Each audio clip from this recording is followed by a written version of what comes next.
I'm Anna McIvor. I am currently chair of Transition Cambridge, which is a group about helping Cambridge transition to sustainable ways of living. I'm also involved in various other things such as Resilience Web, which helps visualize the ecosystem of groups in Cambridge that are part of social justice, environmental justice, sustainability, and a few other things too. Means that the people of a society, the people of a society have a right to influence what happens in their country, in their region, to help with decision making, to have some power in the direction of the country, the choices the country makes. That would be an idealized form of democracy from my point of view. However, I very much see that democracy is quite an ideal concept. And I think the reality is always more complex. At a really basic level, I make sure that I vote. I make sure that I look up what I'm voting for. And I try to write to my MP or councillor when there are things not working in the way that I think they should be working. So I feel like those are the basic rights of a democracy that I exercise, because otherwise, what's the point of living in a democracy? But beyond that, I'm also very involved in Transition Cambridge. And Transition Cambridge is an apolitical group. Like we don't get involved in any party politics. But I feel like we play an important role because we are creating a new culture, a new set of values. And by enabling people to feel part of a new group, we create new norms from which people then vote. So if you feel you're the only person who believes in something, you're highly unlikely to vote for it because you think it's a wasted vote, to stand up for it, to become a councillor, to become a member of parliament. But if you know that you're part of a large movement of similar-minded people who share a new set of values, a new set of norms, then I think that adds power to creating a new world even within a democracy, although it takes time. It's quite a slow process. But, we've seen more Green politicians. I think that's very positive.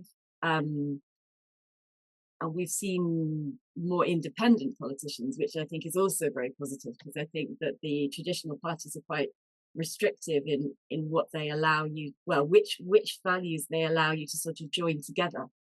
And so I think by Transition's aim is indeed to create a totally new culture with new values that are supporting sustainability in lots of different ways. And so I think that's sort of in a very probably more underground way of influencing democracy. That's probably the way I'm most engaged. It's a sort of light bulb moment where I realized that things were worse than I thought in terms of the environment, where we'd gone further and in a worse direction in relation to climate change, to atmospheric pollution.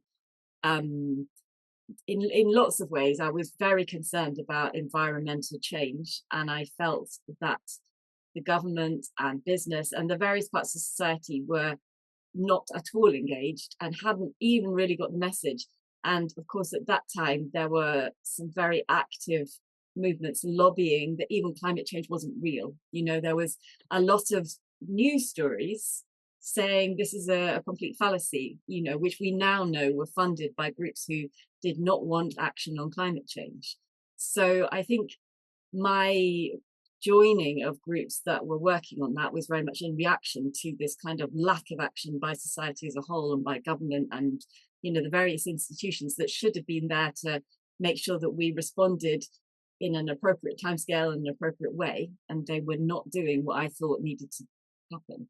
So then when initially I got involved in Cambridge Carbon Footprints, and then when I've heard about the transition movement, that it really chimed with me. I could just feel that this was my place in the ways of engaging. I think I liked that it was about changing culture. I liked that it was about creating something new, creating positive alternatives, about being motivational rather than doom and gloom, because at that time the doom and gloom way of trying to persuade people was the standard, and actually it's very unmotivating psychologically. So I really wanted to find new ways of motivating people that we can change the world for the better when we reduce our pollution, etc., which was not really what people were talking about at that time.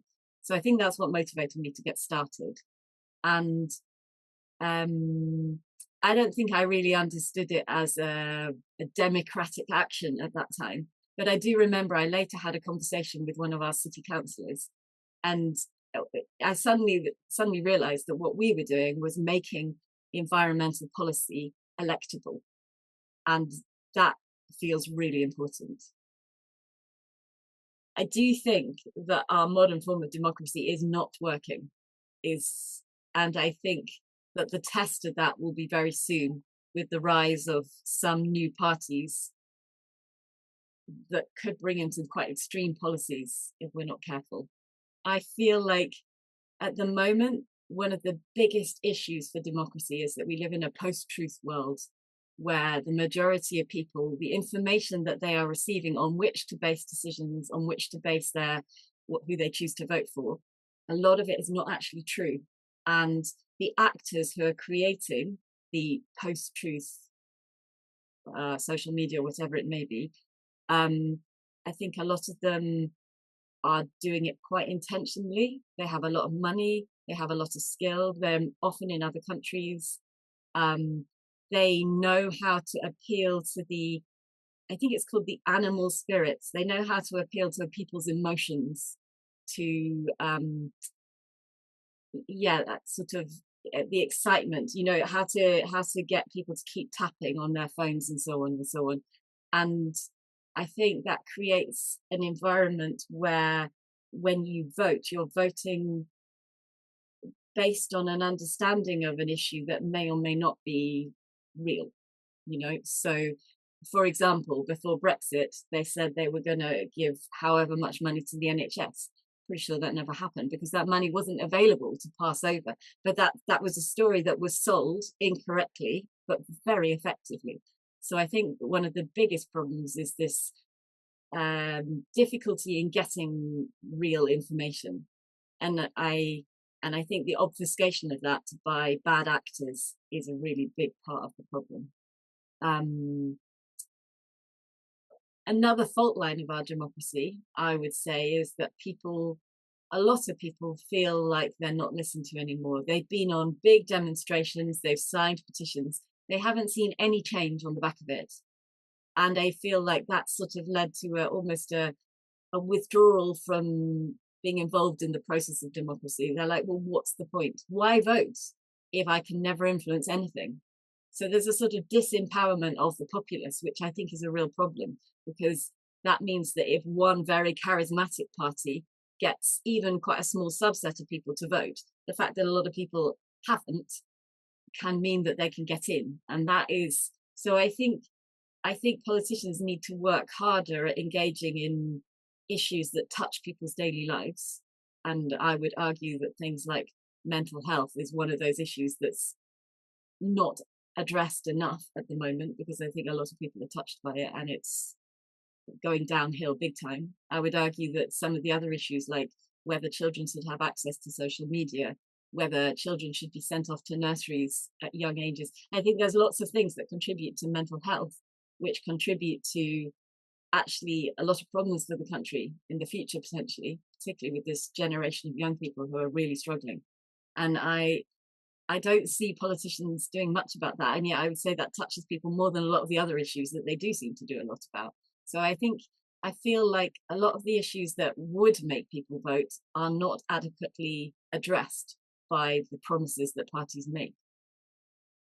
I also think that democracy is probably flawed in a country with the numbers of people that we now have. I don't think that people can, if you have an election and you get 50.3% vote for one party and 49.7% vote for another party, to my mind, having half the people want one thing and half the people want another thing, that doesn't really represent a good democracy. I think we need to find new forms of democracy or new forms of representation or new ways of decision making on such a ginormous scale as what our country is now. And I don't think we're doing too well at that just yet. And I know that there are initiatives such as citizens' assemblies or alternative forms of governance like sociocracy, or there's also a lot more people standing with independence, which I think is great because it means they don't have to follow party lines, which are often quite rigid. Yeah, there are so many fault lines in democracy. I think a healthy democracy in our day and age could make use of some of the technology we have to possibly have more referendums. For example, if we all had a sort of individual identifier with which we could vote, we could actually have votes on some issues rather than having ginormous petitions, which are then ignored by politicians. We could, if say 1 million people think that something is important enough, then you could ask all 60 million, what do you think about this? And at least, although we know that a lot of them won't bother to vote, at least everyone has an opportunity to say, this is what I think on this issue, rather than 1,000 issues being subsumed in one set of party lines and the same. Do you see what I mean? So I think that would be a more representative form of democracy in terms of making decisions. However, I fear that that would quickly get lost in the, whoever's got money trying to persuade people, through social media with stories that may or may not be true. So it might undo that as a useful means of changing things. I actually think that citizens' assemblies could well be the way forward. The citizens' assembly is something where you get a relatively small number of people, it might be 100, who come together without necessarily knowing much about a particular topic beforehand. And they get given a question and they all go away and research it in their own way. Then they come together and discuss it. And as a group, make a decision about what will be best for the country. And I think what's nice about that is that if you choose the people in that assembly from many different walks of life, from many different socioeconomic backgrounds, you get something much more representative than, for example, the Houses of Parliament, where until recently, a lot of people have come through a sort of upper class school system. And actually, I know it's changed a lot recently, but nevertheless, I suspect it's still skewed. So a citizens' assembly can be an excellent place to discuss stuff. You can have people come, they can bring conspiracy theories and they can get discussed and looked at and evaluated, whereas at the moment, I think the conspiracy theories tend to get thrown around a lot in social media, and they probably influence people because a lot of them are very charismatic or emotional or whatever else. And yeah, so I think citizens' assemblies could be a really good way to explore things. I think that expert panels for big decisions, which I think we saw during COVID in terms of decision making for how to deal with COVID in this country, I think they definitely have a place. But I think that experts can be just as politicized as any other group in society. So I don't think that is necessary. I think I would prefer a citizen assembly with experts than an expert panel, probably.